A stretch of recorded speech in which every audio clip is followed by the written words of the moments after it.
So Alabama has sort of been what Alabama's been when it comes to transfer portal, just kind of taking whoever they want.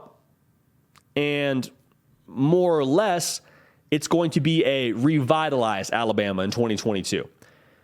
It's a dangerous thing. It's a dangerous thing when you give a man like Nick Saban the opportunity to go into Publix and pick out whatever ingredients he wants for his ball club. And so there has been an overhaul of transfers that are going to make an impact in 2022. We got some intel on where they stand right now in fall camp and just sort of a report, if you will, on these different guys. So starting off, Jahmyr Gibbs, running back transfer from Georgia Tech, for a lot of people was the best player in the ACC a year ago. Henry To'oTo'o, the linebacker for Alabama, said, I've never guarded a back like him. Essentially just said, hey, Jahmyr Gibbs is special. Okay, they don't make him like Jahmyr Gibbs. He's about 5'11", 200 pounds, really smooth runner, not afraid of contact, great patience, great vision. Very complete is the word that comes to mind when you talk about Jahmyr Gibbs. He's also a threat in the pass game. You can split him out in the slot and have him go one-on-one with a linebacker and feel good about him winning that matchup. So the word that comes to mind, in addition to completeness with Jahmyr Gibbs, is versatility. He's going to add a whole new element to this offense, and they are going to spoon-feed him the football. Jahmyr Gibbs will see the rock early and often, and Alabama's offense will be even better because of it. Yes, I just said the Crimson Tide's offense will be better. And that's with returning Heisman Trophy winner Bryce Young playing quarterback. Give him a new toy in Jahmyr Gibbs. A lot of reason for excitement around him. Sounds like he's, to nobody's surprise, going to be RB1 on opening day for Alabama.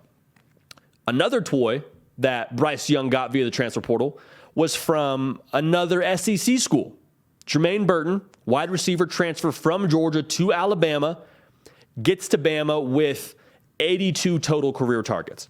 And Clint Lamb from Bama Insider has a phenomenal article breaking down all of these transfers and where they stand and just has great insight. Would recommend checking out that website, checking out Clint's work. But Jermaine Burton has 82 targets in his career at Georgia. Both Jameson Williams and John Mechie had over 100 last year by themselves. Okay? So when Jermaine Burton was asked, hey, Jermaine, why Alabama? Why did you transfer to Alabama? Why did you want to come here? He very humbly just said, I wanted to make the best decision for me and for my family. And so if we're reading between the lines here, it's not a stretch to say, hey, Jermaine Burton's trying to put some more tape down, put some more production and numbers down to help his NFL draft stock. And that's what you do. That's why you choose Alabama. You choose it for rings and you choose it for development. Newsflash, Jermaine Burton already got himself a ring last year. I think he's going to have a pretty good chance to go ahead and try to get another one this year. But the report on Jermaine Burton is really solid. Has adjusted well, is a different sort of athlete than a Jameson Williams it was from a year ago. He's still faster, runs about a 4.4, good catch radius. They're excited for what he's going to bring to the table. As of right now, is projected to be wide receiver 1. He's a guy that I think Alabama fans are going to be, I don't know if surprised is the word, but pleasantly, we'll say pleasantly surprised by how much production he adds to the table. Because, quite frankly, at Georgia, I think he was underutilized. I would venture to say Jermaine Burton feels like he might have been underutilized as well at Georgia. Now, that's not a commentary on the Georgia coaching staff, but just the way that they did things offensively a year ago, there is probably more opportunity for him at Alabama. He recognized as much, and so he transfers, and expect him to have a big season this coming year. Also worth noting, Jermaine Burton has never had a 1,000-yard receiving season. Something to keep an eye on. I think he'll be very close to that number, if not surpassing that number in 2022. Staying in the wide receiver position group, Tyler Harrell, wide receiver transfer from Louisville. He got there in the summer, so he wasn't there for spring ball.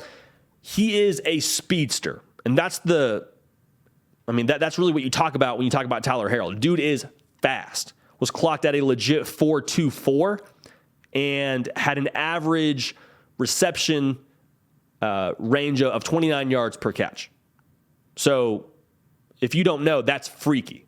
Like, that is a home run. I think he had 18 catches last year for like 6 touchdowns. Talk about efficiency, okay?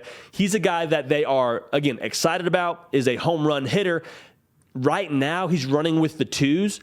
And I think some of this is because of two things. One, he just got to Alabama. Okay, so that culture in itself, moving from school to school, is hard to begin with. Didn't get spring ball, so he's still getting acclimated. They also want to see him expand his route tree. Sometimes for these fast guys, you just can go vertical, and that's all you really need to run, but they want to see him expand and be able to run different routes within this offense. I think he's going to be fine. I think he will eventually play his way into a starting role for Alabama, but as of right now, they're content. Just let him develop, let him get up to speed with everybody in Tuscaloosa. He'll be fine. Like I said, a lot of buzz, a lot of juice around Tyler Harrell, but right now, running with the twos, which if you're running with the twos at Alabama, you're probably starting a lot of other places in the country. I'll leave it at that. Eli Ricks, transfer cornerback from LSU to Tuscaloosa, is coming off of an injury and is still, similar to Tyler Harrell, getting his feet under him. But boy, if Eli Ricks can put it together, he's going to be a problem for everybody else in the SEC. As a true freshman, he was a third-team All-American. I don't know how to stress how impressive that is adequately with my words, so I'll just say that's really impressive, and that doesn't really happen that often. He is 6'2", 190, so he's a rangy corner. He is the kind of corner that this game is continuing to trend to, a guy who can run with you, and at the same time use those long arms to bat away passes, be a playmaker. The thing with him right now is he's just trying to figure out the defense. Because those of you that follow Alabama, you know they require a lot of that secondary. Nick Saban coaches that secondary, and he coaches them hard. Like that secondary is his baby. He takes pride in their development.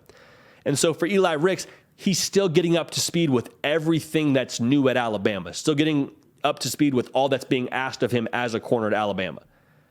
Similar to Tyler Harrell. He's going to be fine. If he doesn't start game one, don't worry about it. Don't worry about it, sweetheart, if you know that vine. Don't worry about Eli Ricks not being the guy game one. Because one, he's young. Two, for as talented as he is, it's just a matter of time before he finds his way into some really solid playing time.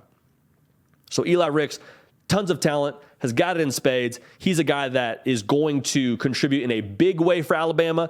He's also, like I said, a big matchup problem. Remember a year ago in the 2021 title game where, like I said already in this show, Georgia just kind of 50-50 balled them to death. Eli Ricks ain't going to let that happen. I'll just say that. Now to finish out, Tyler Steen, left tackle transfer from Vanderbilt. Sounds like he has that left tackle role locked down for game one, stepping into the vacancy that was left by Evan Neal. He's about 6'5", 315. One of the things they love about him, he's a really aggressive blocker. And that's what I want in my linemen.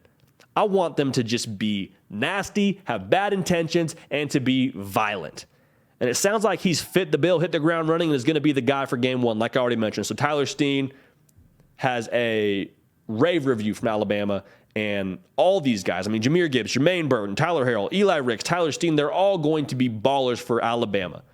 Make no mistake, Alabama, for the most part, gets who they want in the transfer portal.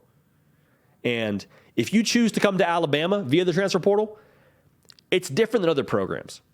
Because at a lot of other programs, the assumption is, okay, I'm transferring to this program, already had the understanding that I'm likely going to have a good chance to start.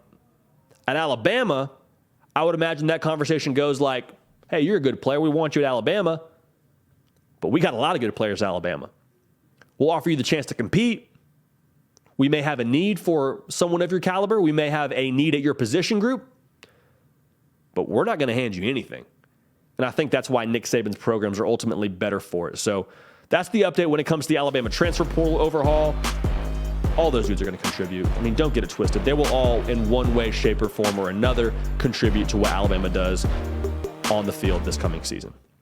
Hey, y'all. Thanks so much for watching. Subscribe to the channel here to make sure you don't miss an episode of The Hard Count. Also, be sure to check out other videos on the On3 YouTube channel.